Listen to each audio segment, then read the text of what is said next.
What happens when drug smugglers think they've outsmarted the U.S. Coast Guard? Today, we're diving deep into one of the most sophisticated maritime drug interdiction operations ever captured, where cutting-edge technology meets elite tactical training in the middle of the Pacific Ocean. This isn't just another chase story. It's a masterclass in how modern law enforcement uses precision, patience, and overwhelming technological superiority to turn the tables on organized crime. By the end of this video, you'll understand exactly why the Coast Guard's HITRON unit has become the nightmare that keeps cartel smugglers awake at night. Picture this scenario. Somewhere in the vast expanse of the eastern Pacific Ocean, at exactly 10 hours local time, a sophisticated surveillance network was already tracking what appeared to be a routine fishing vessel. But this wasn't any ordinary boat cutting through the morning swells. The U.S. military's advanced detection systems had identified something that would prove to be a fatal miscalculation by a crew of drug smugglers who believed they were invisible on the open ocean. The vessel in question was moving at an astonishing 50 knots across the water, a speed that immediately raised red flags among the surveillance operators monitoring the area. To put this in perspective, legitimate fishing vessels typically cruise at around 12 knots, making this boat's velocity more than 4 times faster than any legitimate maritime activity in the region. These weren't fishermen heading out for their daily catch. They were running hard and fast with something they desperately wanted to keep hidden from prying eyes. What the smugglers aboard that high-speed vessel didn't realize was that they had been spotted and tagged by military surveillance systems more than 2 hours earlier. While they continued their high-speed run across international waters, confident in their ability to outrun any surface pursuit, an invisible net of detection technology was already closing around them with surgical precision. Inside the cockpit of what's known in law enforcement circles as a go-fast boat, the 5-man crew was riding high on confidence built from experience. This particular route had been successfully completed 18 times before, using the same vessel, following the same carefully planned trajectory, and most importantly, ensuring that the right protection money had been paid to the right people in the criminal organization's complex network of corruption and influence. The helmsman continuously monitored his GPS navigation system, checking and double-checking their position and timing. Everything appeared to be proceeding according to their meticulously planned schedule, maintaining course toward their predetermined destination. The precious cargo concealed beneath those distinctive blue tarps represented more than just contraband. It was a fortune worth $42 million at street-level prices, enough wealth to transform the lives of everyone aboard. The financial mathematics were simple, yet staggering for these criminals. After splitting the proceeds 5 ways and accounting for the cartel's substantial cut of the operation, each crew member stood to earn approximately $2 million from this single run. For men who had likely never seen such wealth in their entire lives, this represented the kind of money that could allow them to disappear forever, assuming they could successfully complete their mission. 4 powerful Mercury outboard engines roared at maximum throttle, their combined horsepower propelling the vessel across what appeared to be empty ocean, stretching in every direction. They were operating more than 140 miles from the nearest coastline, surrounded by nothing but endless blue water, and what they mistakenly believed was complete freedom from detection or interdiction. However, 25,000 feet directly above their position, an advanced military surveillance aircraft had been conducting systematic reconnaissance operations since early morning. The HC-130J Super Hercules, a sophisticated platform designed specifically for long-range maritime patrol and surveillance missions, had been orbiting the area since 0600 hours, its crew methodically scanning vast expanses of ocean for exactly this type of suspicious activity.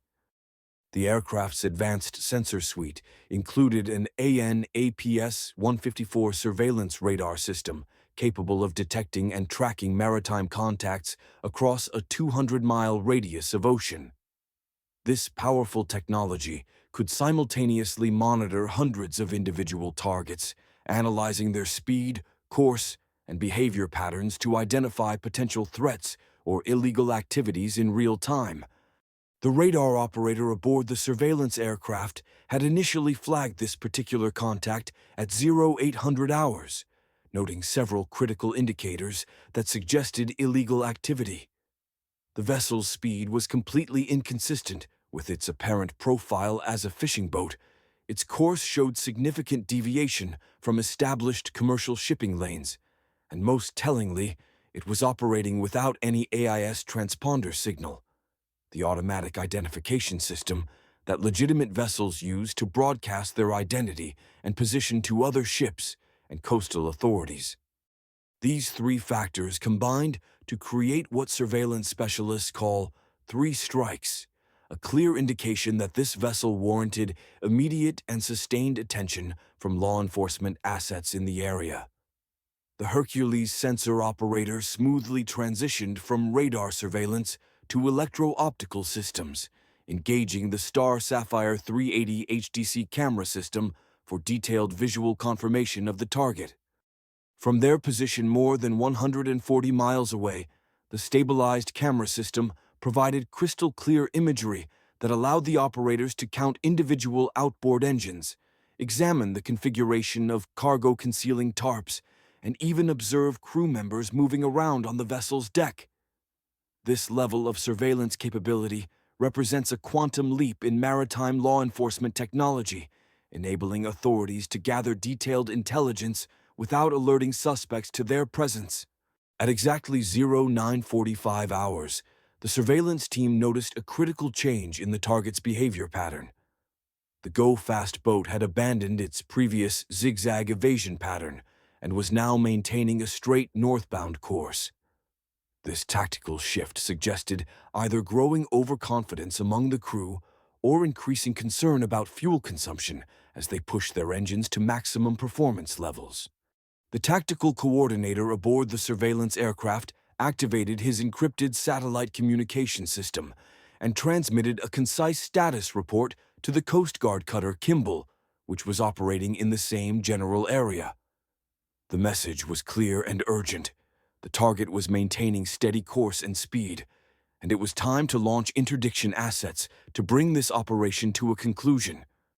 This critical intelligence flowed seamlessly through the military's Link 16 data network, instantly updating command centers from the Kimball's Combat Information Center to Joint Interagency Task Force South Headquarters in Key West, and on to Drug Enforcement Administration liaisons who were actively monitoring cartel trafficking patterns and operational methods. The Kimball faced a significant tactical challenge. She was positioned more than 200 miles away from the target, far beyond her maximum intercept range, even at her top speed of 28 knots. However, the Coast Guard's interdiction strategy didn't require the cutter to close the distance herself. The mathematics of the situation heavily favored law enforcement assets with superior range and endurance capabilities. Intelligence analysts quickly calculated that the go-fast boat would exhaust its fuel supplies within approximately 4 hours at their current rate of consumption. This created a perfect window of opportunity for helicopter-based interdiction operations. The Coast Guard could launch their helicopter, conduct the intercept operation, and resolve the situation while the cutter continued closing distance to handle prisoner transfer and evidence collection. The smugglers were heading northeast at 50 knots, probably aiming to rendezvous with a larger mothership or reach a predetermined coastal pickup point. This operational pattern follows standard cartel trafficking methodology. Conduct high-speed runs during daylight hours when visual detection by aircraft is easier, but when radar signatures blend more effectively with legitimate maritime traffic patterns. These particular smugglers had made one critical strategic error in their operational planning.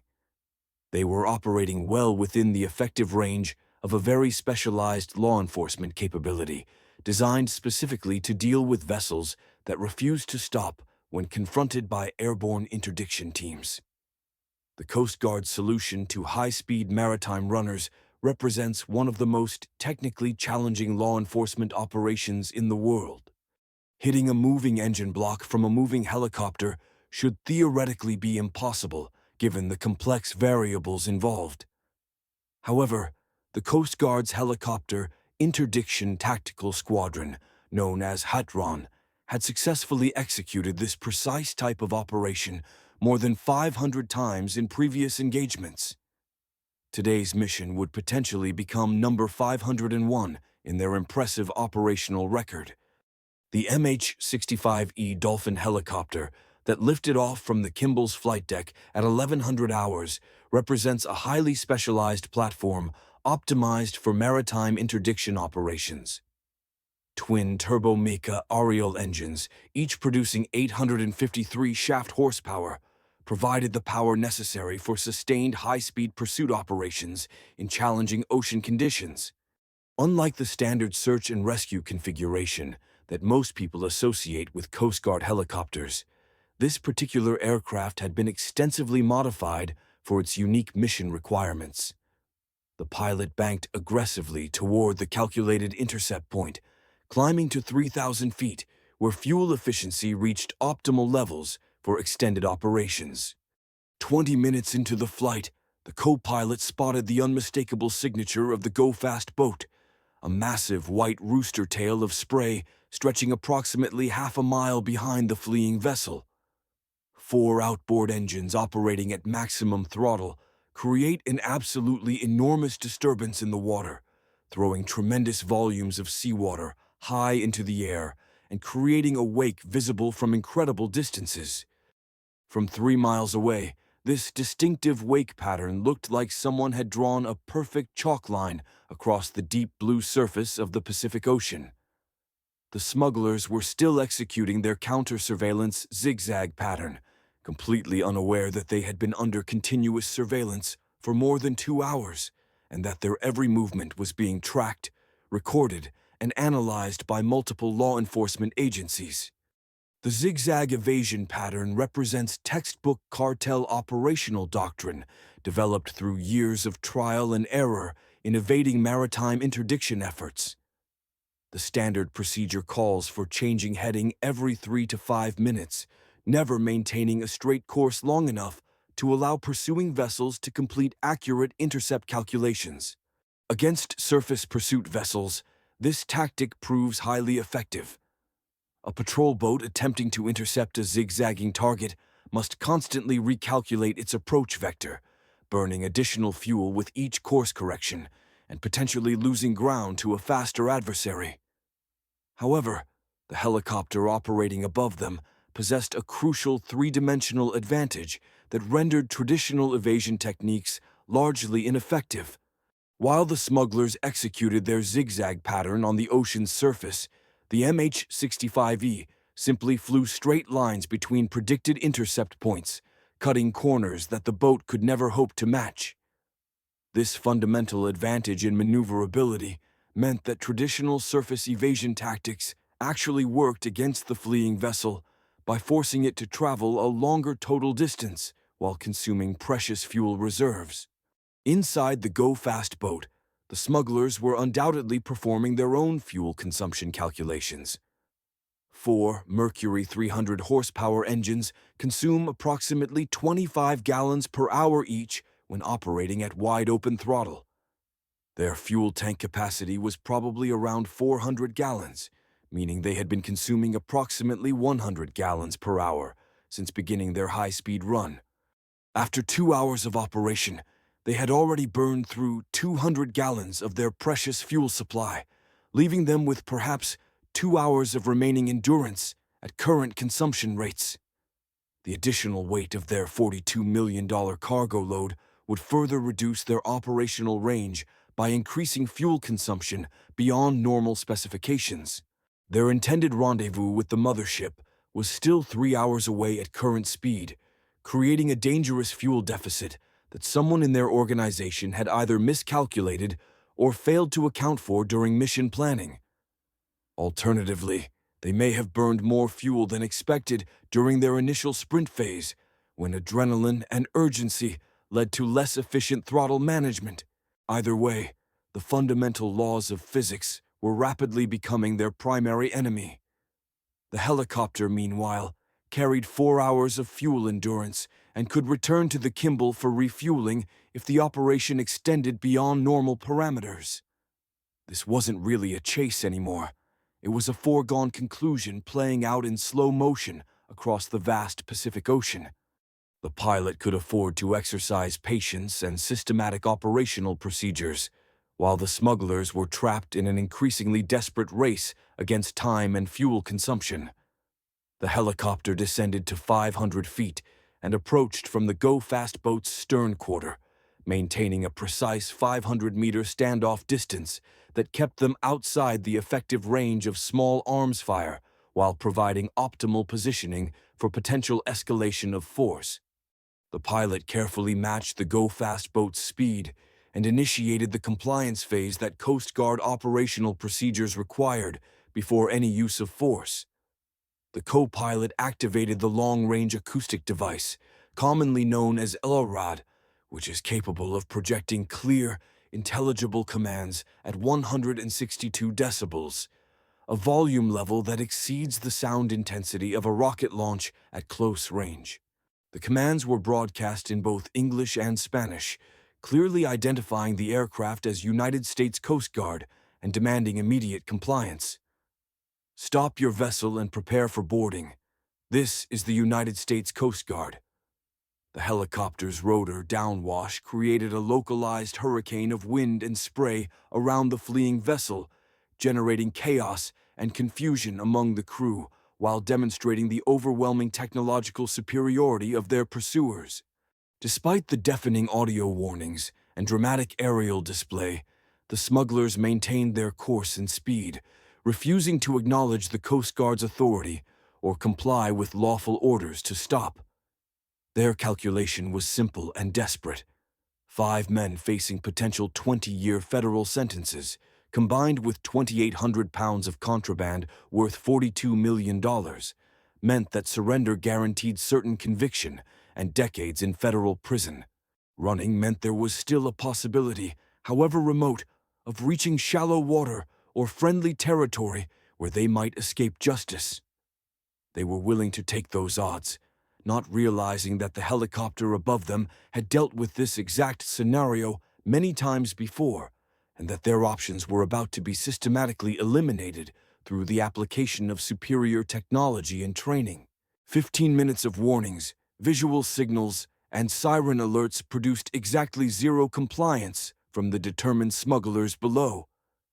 The pilot requested and received immediate authorization from the Kimball to proceed with warning shots, escalating the use of force in accordance with established Coast Guard rules of engagement for vessels refusing to stop in international waters. The gunner prepared the M240B machine gun mounted on the helicopter's side, a weapon capable of delivering 650 rounds per minute of highly persuasive firepower. The first burst sent a clear message written in tracer rounds and water spouts, with bullets impacting just meters in front of the go-fast boat's bow. The distinctive mechanical hammering sound of the M240B, a noise that anyone with combat experience immediately recognizes as serious business, echoed across the water and should have convinced any rational person to reconsider their current course of action. Most smugglers do indeed stop at this point in the escalation process, but these particular criminals were either more desperate or more foolish than average. These smugglers pushed their engines even harder, with all 4 Mercury outboards screaming at redline RPM levels while their propellers cavitated through aggressive, evasive maneuvers. The go-fast boat jinked left, then right, then left again, attempting to throw off the helicopter's targeting systems through unpredictable movement patterns. Against fixed-wing aircraft, such evasive tactics might prove effective, but against a helicopter that could pivot and turn faster than any boat could hope to match, these maneuvers were essentially theatrical.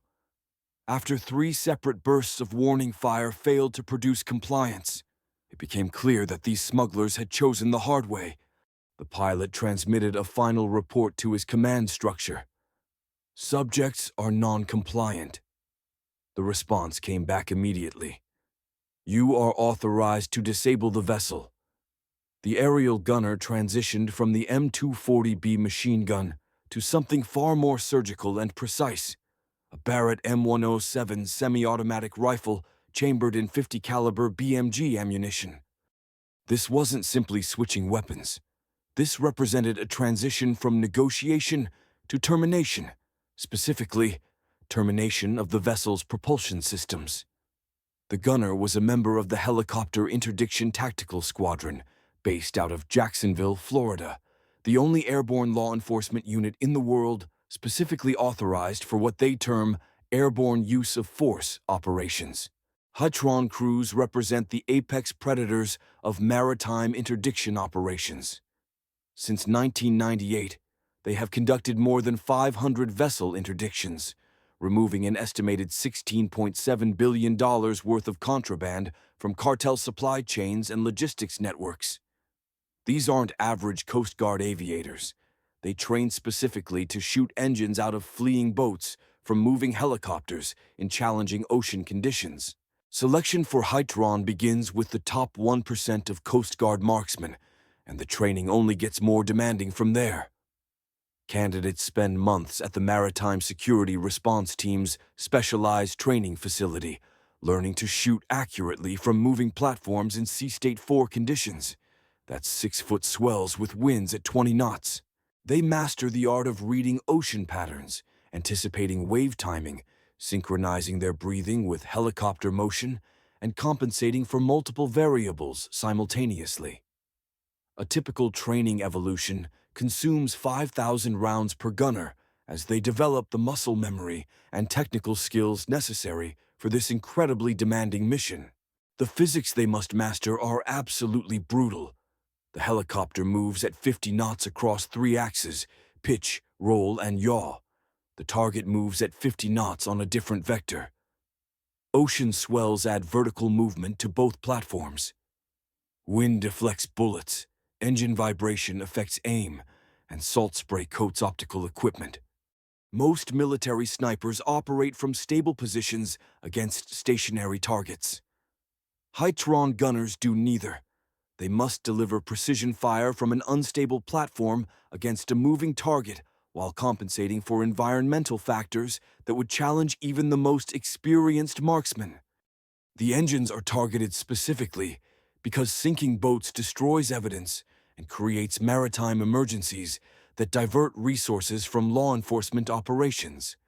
However, a boat with disabled engines becomes nothing more than a floating crime scene waiting for processing. The engines also represent the largest and most vulnerable targets: aluminum engine blocks filled with precision components that transform into destructive shrapnel when struck by anti-material rounds. The Barrett M107 weighs 30 pounds and fires rounds weighing 42 grams each at 853 meters per second, carrying more than 11,000 foot-pounds of kinetic energy. To put this in perspective, that's sufficient energy to punch through an inch of steel plate at 500 meters distance.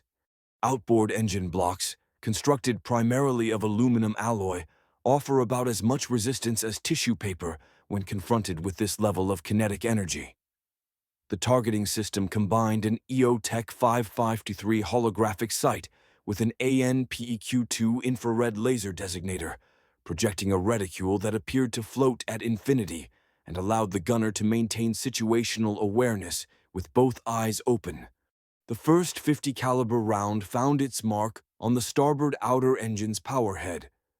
The 300 horsepower Mercury didn't simply stop running, it literally disintegrated. Aluminum fragments and engine oil erupted in a black cloud as internal components suddenly became external debris, scattered across the water. The go-fast boat speed dropped from 50 knots to 38 knots instantly, as the remaining engines struggled to compensate for the loss of 25% of their propulsion power.